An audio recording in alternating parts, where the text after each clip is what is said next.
Hi, everyone, and a very warm welcome to another episode of the Talk Room series of podcasts. And in this episode, we examine the question of how to be your best self. We do that by examining mental health and well-being and how this applies to people's daily lives. And for those people that have yet to see any of our previous podcasts, I'd like to introduce my co-presenter, Wendy. Wendy is a highly experienced CBT psychotherapist working in private practice, been involved in the field of mental health and well-being for well over 30 years now. So Wendy, is always a very warm welcome to you. Thank you very much, Ian, and a very warm welcome to you as well. For those who don't know Ian is a senior accredited National Counselling and Psychotherapy Society member and the founder of Hope Therapy and Counselling Services. Welcome, Ian. Thank you, Wendy. So the title of today's podcast is Can Women Really Have It All? And maybe you could explain just a little bit about what you mean by that, Wendy. Yep, certainly, Ian. I think in today's modern lifestyle, it can look that women can have it all. For example, an aspirational career with amazing career opportunities, having wonderful children, a modern and understanding partner, own house, holiday abroad. Too good to be true. As a therapist, it's interesting how many women I see with problems and are struggling with this having it all factors. That's really interesting. Can you just tell us a little bit more about the factors that cause problems in that regard, Wendy? Yes, certainly. I think there are certain areas and why this is a problem. I think the main one is a sense of perfectionism and high demands. One of the common issues in order to be successful for men and women is that women have worked hard at their careers, have become really highly focused at work, and therefore often the success is because they become perfectionists.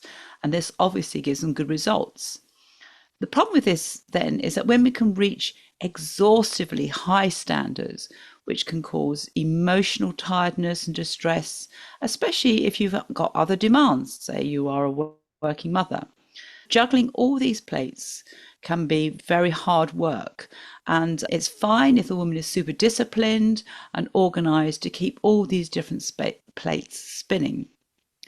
Other factors come into place, though. Often women might have childcare responsibilities and often support elderly parents or relatives. So, this tendency towards perfectionism then can transcend into other areas.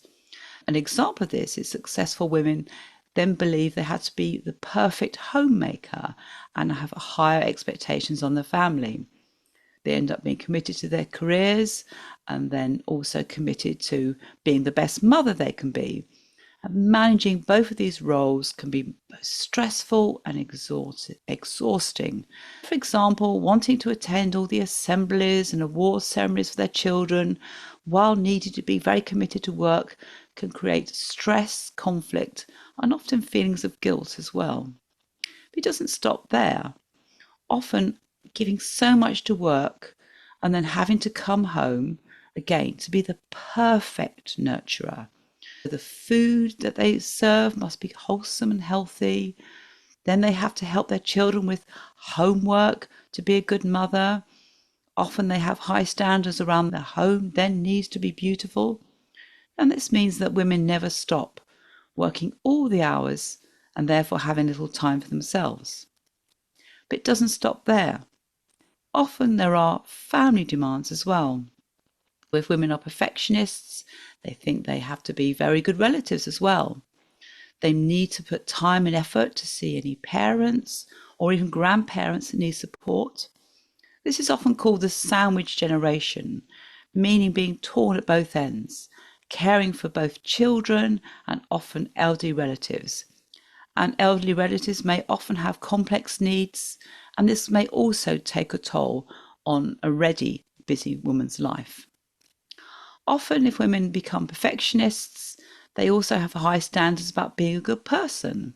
Another demand they put on themselves is they have to be a very good friend, time for friends, time to attend social events, being a good friend, listening and supportive, and then remembering everybody's birthdays and getting perfect birthday presents as well, another demand. And then being a good person might also involve being involved in charities that you support. Or maybe there's school support as well, having to bake the homemade cake for little Johnny's school fair. And another area that women put on themselves is actually believing they have to have the perfect body. Expectations having the perfect body.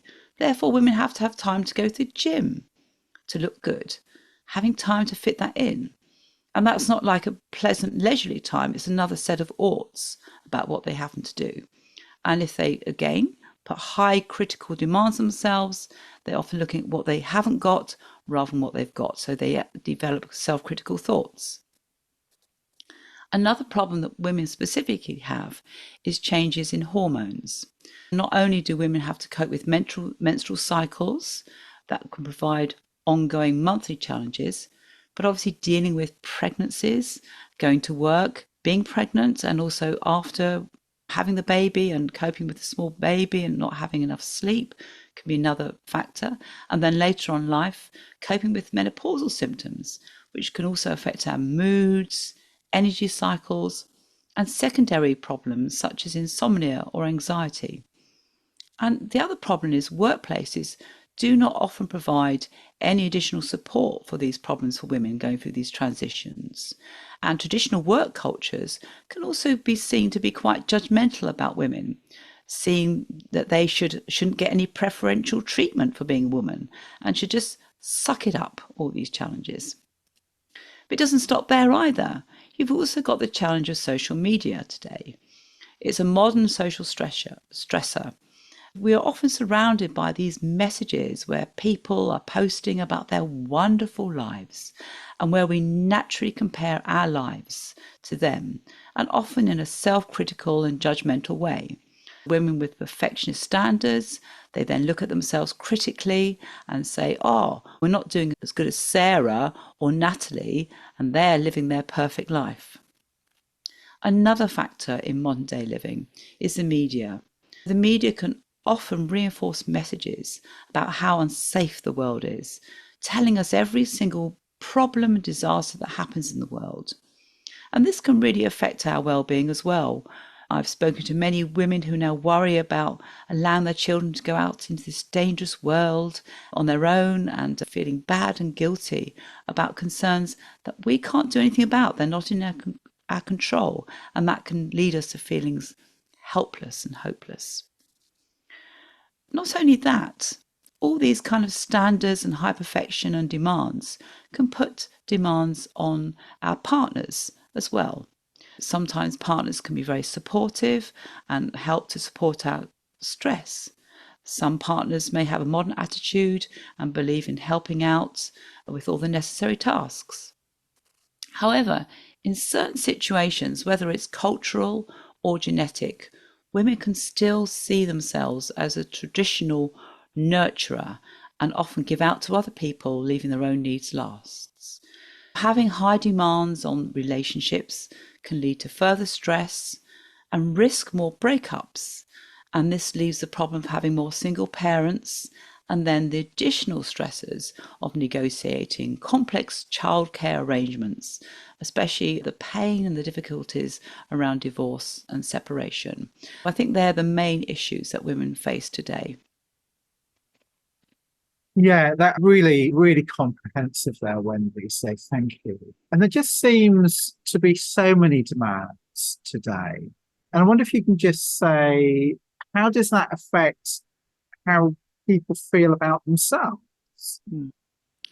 Yes. For example, as I said before, this sort of culture of women still being seen as the traditional nurturer, this can lead to a lack of self-care. So actually believing their behavior has to be high standards. They don't allow themselves to feel difficult, complex feelings such as irritability or anger. So these feelings can get swallowed. they can actually feel stressed, and stress symptoms can result in, for example, poor concentration, insomnia, irritability, and mood variations that can put more stress on the woman, and therefore they feel they're failing. They therefore develop beliefs that they're not good enough and they're failing. And then the other problem that can happen is that women develop coping strategies such as comfort eating, or then having a glass of wine to relax in the evening. And this can lead to secondary problems such as feeling even more guilt, feeling bad about lack of self-control, or even secondary health problems such as diabetes or damages to our health through over drinking. And additional stresses can happen. Life happens so that outside the perfect woman's control can affect this sort of plate spinning system. It doesn't take much for these things to go wrong. Classic example is that children start having problems at school, or children having ongoing health problems. Neurodiversity is a complex issue that is raised at the moment. How do you support your children if they have neurodiversity issues? Or you have elderly parents and they start needing hospital appointments, you have to go along to them. Even their own health, actually getting support for their own health demands. And of course, this takes time. Often women become time poor, so they have more time pressures, the stress of juggling even more situations, and again, juggling their own needs while trying to support other people. And I don't want to dismiss the modern demands on men on this situation, but I do want to separate that out for another episode, Ian. You'll be pleased to hear that. Thank you. I'm glad to know that we're going to be talking about that as Oh, well. yes. Again, a really comprehensive answer. So thank you so much for that. With all of that, what help is there out there to help women to contend with all of the complexities of all of these things? Yes, and I think it's really important to emphasize that there is help out there, and there's a range of help, and there's lots of different things you can do. Here are just some examples. One example is when you go to work, be a good negotiator. Negotiate flexible working policies. As modern practice often is now, is that a lot of work actually allow people to work from home. And this can be really helpful if you do need to attend a hospital appointment for yourself or a family member. You can work around that as well. Or sometimes working earlier in the day or later in the day as well allows you time to have either quality time with your family, or again, fit around those demands of school runs and everything like that. Remembering there's something called the Pareto principle. This is the 80-20 rule. Again, women perhaps with high standards and perfectionism, they believe they have to give 100%, they have to be perfect all the time. Now, certain things where you do often have to have high standards at work, but often that additional 20% is not really necessary to put the effort in. It's always asking yourself to have rather realistic standards rather than high achieving perfectionist standards, which actually lead to additional stress. Often women are also involved in leading a team. So they're often leaders now. And you can actually influence working practice as well. You can actually influence the organization to develop more flexible working practices.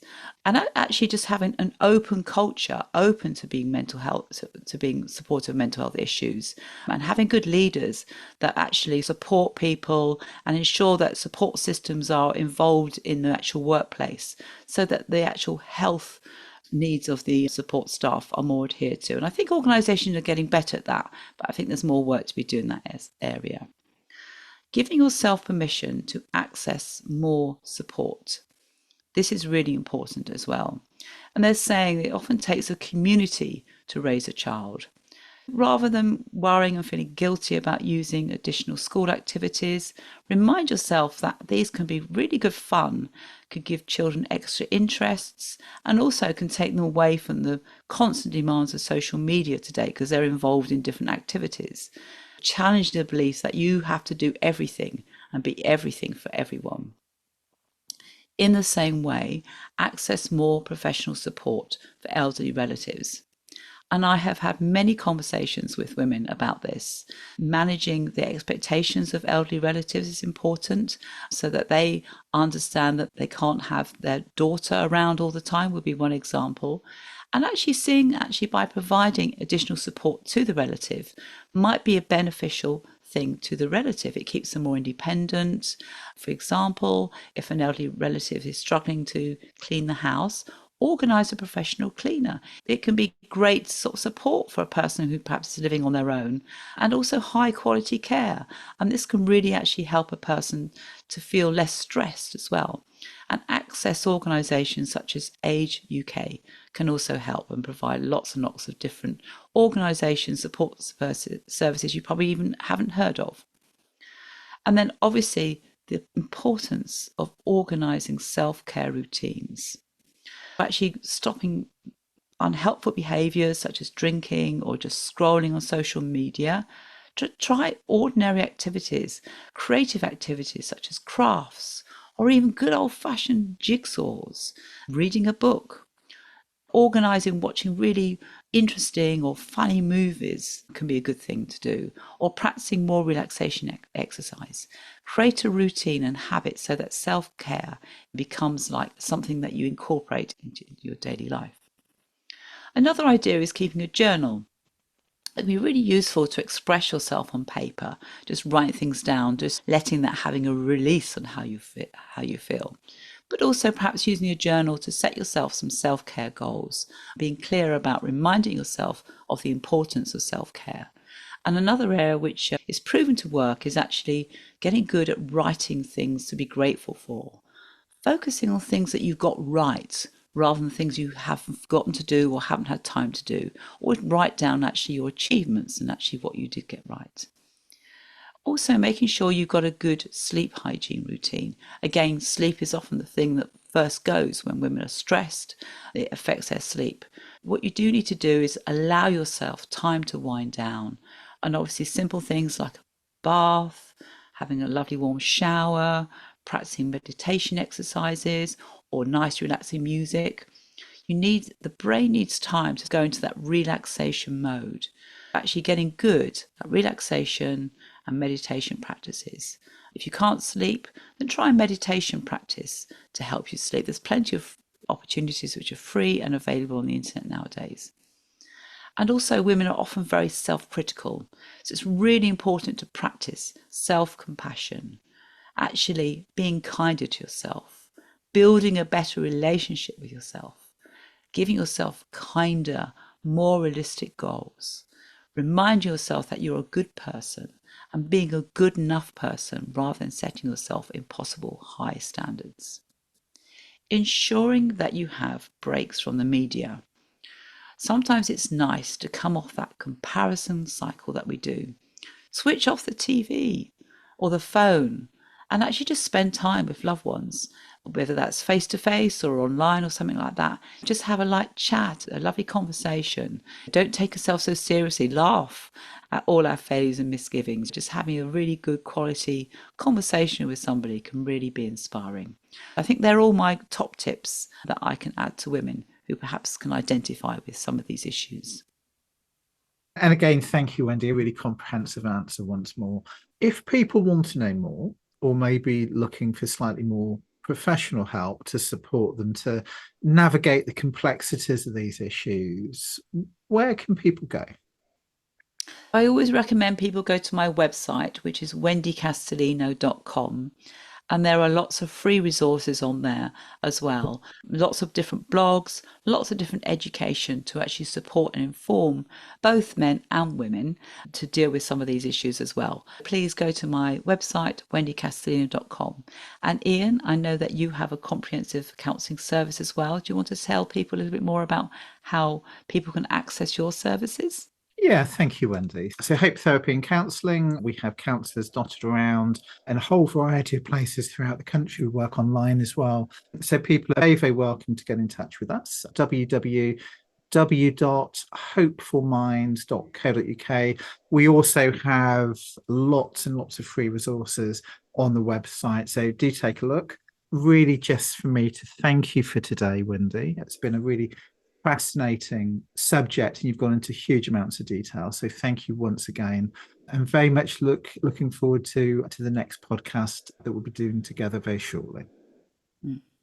And thank you very much for you, Ian. And thank you for everyone for listening. Very best. Bye-bye. Bye-bye.